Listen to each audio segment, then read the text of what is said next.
C'est l'heure de votre journal sur Radio Nour présenté par Maël Manomba. Radio Nour, il est 16h. Assalamu alaikum, merci d'écouter Radio Nour. Voici votre première édition d'information de la semaine. Dans ce journal, nous parlerons du déchargement de 125 conteneurs de Kevazingo dans la zone économique spéciale de Nkok. Ensuite, nous irons dans l'Interland, précisément dans l'Angounié, à l'initiative de Guy Bertrand Mapongou, député du département de Tamba Magoti, a offert un groupe électrogène à son électorat le vendredi 16 août dernier. En sport hors de notre pays, nous parlerons des Jeux africains au Maroc. Les Panthères du Gabon remportent 3 médailles en judo. 560, c'est le chiffre de la rédaction. Ensuite, avec Adiza Adamou, vous aurez la page musulmane et avec Idaï Binga, la page internationale. Je reviens derrière la transition pour le journal local. Radio Nour, il est 16h. 125 conteneurs de Kevazingo déchargés dans la zone économique spéciale de Nkok pour être vendus au bénéfice de l'État.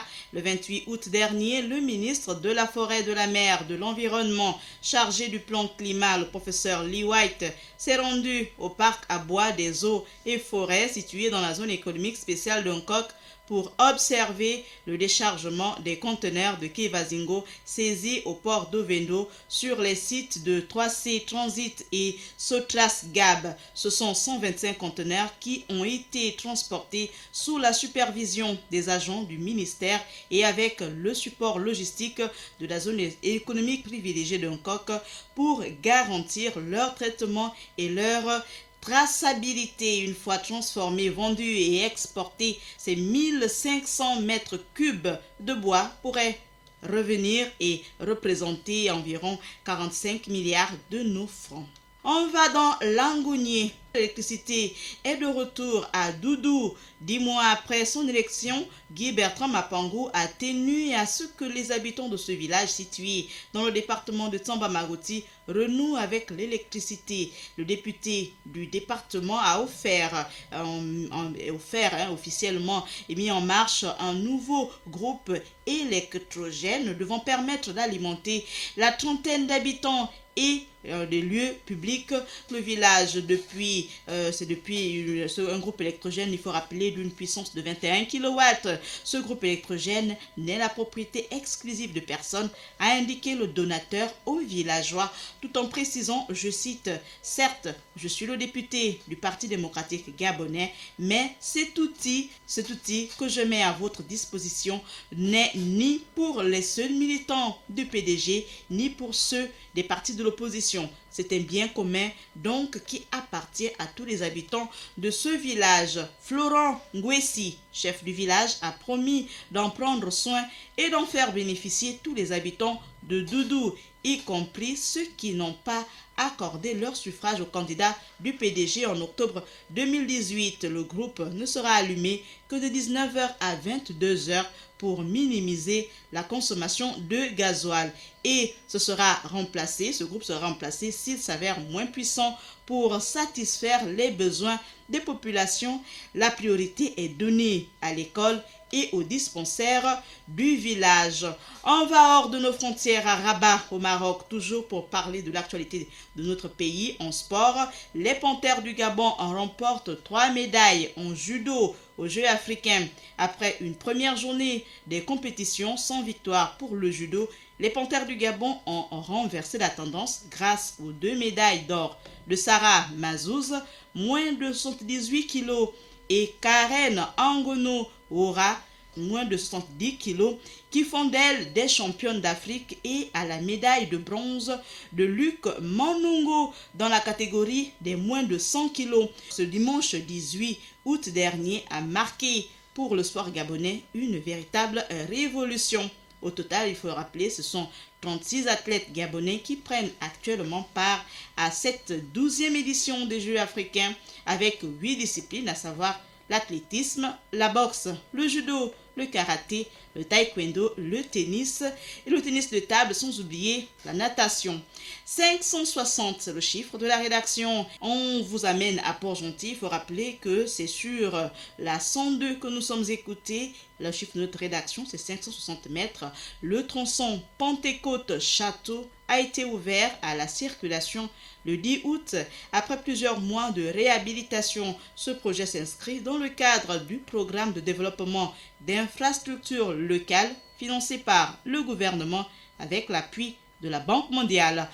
On nous voit présent avec Adiza Adamouessono, la page musulmane. Assalamu alaikum Adiza. Wa alaikum salam Maël. Dans la page musulmane du jour, on évoque le procès d'Omar El-Béchir à Khartoum qui a débuté aujourd'hui. Au Niger, la haute autorité de la lutte contre la corruption annonce une fraude de plus de 22 millions d'euros. Et on parle aussi de Mohamed Youssef Ahmed, ce jeune musulman qui décroche une prestigieuse bourse de 272 000 euros. On ouvre la page musulmane du jour au Soudan où s'ouvre à Khartoum le procès pour corruption d'Omar El-Béchir. Destitué le 11 avril dernier après 4 mois de manifestations populaires sans précédent, l'ancien chef d'État doit maintenant répondre d'accusations de corruption. L'ouverture du procès initialement prévue ce 17 août avait été reportée alors que la cérémonie de signature de l'accord de partage du pouvoir entre civils et militaires était prévue le même jour. Retenons que ce sont des questions d'argent, Maël, qui ont dominé cette première journée, notamment le billet retrouvé dans sa résidence après son arrestation, mais aussi fait nouveau apporté au tribunal par l'un des enquêteurs, les 90 millions de dollars qui lui auraient été offerts en plusieurs paiements de son propre neveu, le prince héritier saoudien Mohamed Ben Salman. La prochaine audience a été fixée, Maël, au samedi prochain.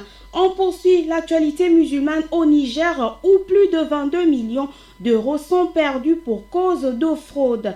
Les fraudes fiscales et douanières ont fait perdre 4,5 milliards de francs CFA au trésor entre 2017 et 2018 au Niger. Environ 22 millions d'euros a annoncé la haute autorité de la lutte contre la corruption vendredi dernier. Les fraudes font l'infraction au code des marchés publics au détournement des fonds en passant par l'abus de fonction et de dédouanement illégal. C'est essentiellement dans le domaine de la fiscalité et au niveau des douanes que beaucoup reste à faire, affirmait Guzman Abdourahmane, le président de la haute autorité de lutte contre la corruption durant la conférence de presse de ce vendredi 16 août 2019. Dans les caisses des impôts d'abord, au moins 3 milliards de francs CFA étaient manquants l'année dernière. 500 millions de francs CFA ont tout de même été retrouvés, annonçait l'institution. On clôture l'actualité musulmane avec Mohamed Youssouf Ahmed, un jeune musulman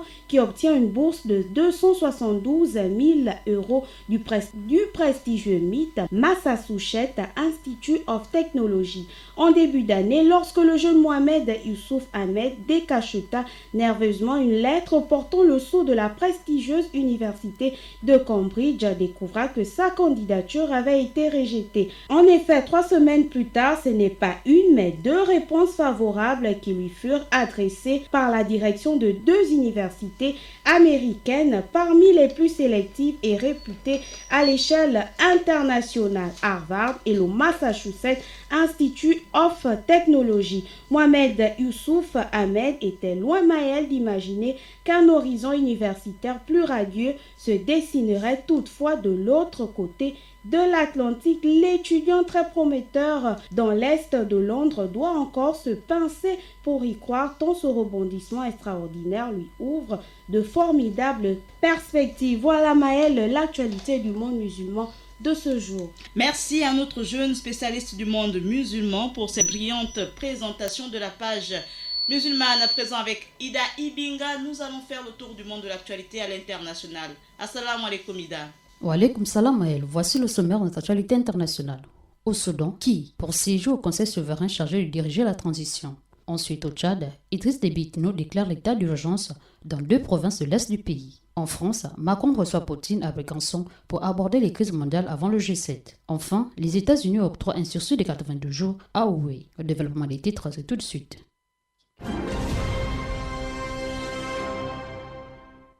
En On démarre notre actualité internationale au Soudan. Les noms des civils qui siégeront au Conseil souverain chargé de piloter la transition ont commencé à être filtrés. Mais l'annonce officielle de sa composition a été reportée à ce lundi 19 août, faisant état de 6 civils et 5 militaires. Aïssa Moussa, c'est le nom de l'unique femme qui fera partie du Conseil souverain censé de chapeauter la transition soudanaise de 3 ans et 3 mois. L'actualité, c'est aussi au Tchad. L'état d'urgence a été déclaré dans 2 provinces de l'est du pays. La décision a été prise par le chef de l'État, son Excellence Idriss Déby Itno, pour les 3 prochains mois après des affrontements meurtriers entre communautés qui ont fait des dizaines de morts en août dernier. L'actualité continue, le président français Emmanuel Macron reçoit Vladimir Poutine à Briançon ce lundi 19 août. Notons qu'à quelques jours du G7 de Biarritz, où la Russie ne sera pas, elle a été exclue du club depuis l'annexion de la Crimée en 2014. Rappelons que le président français veut faire le point sur les grands sujets internationaux avec son homologue russe qu'il considère comme un partenaire incontournable. Le rendez-vous avait été pris entre les 2 présidents en juin du G20 d'Okassa. En referme d'actualité internationale aux États-Unis, c'est ce lundi 19 août que Huawei devait pour de bon entrer sur la liste noire américaine. Selon des sources bien informées, 90 jours de répit supplémentaires ont été octroyés aux géants chinois. Cela devrait permettre à ce dernier de pouvoir continuer à utiliser Android. Merci Maël, merci fidélité, c'est tout pour cette page internationale. Diboti, Aïda Ibinga, Nagode, Adiza Adamou, de Njolé et Akiba à Paturel Minsa pour avoir assuré la mise en onde, mais surtout la réalisation de cette édition d'information présentée par Maël Manomba de Mouabi. Vous pouvez la réécouter ce soir à 20h, à 23h ou à 8h. Comme chaque jour, votre journal et bien sûr tous les autres programmes de la radio sont rediffusés et programmés sur notre chaîne en ligne YouTube et Facebook. Bon confort d'écoute, bonne suite des programmes sur Radio Nour. Assalamu alaikum. Radio Nour, il est 16h.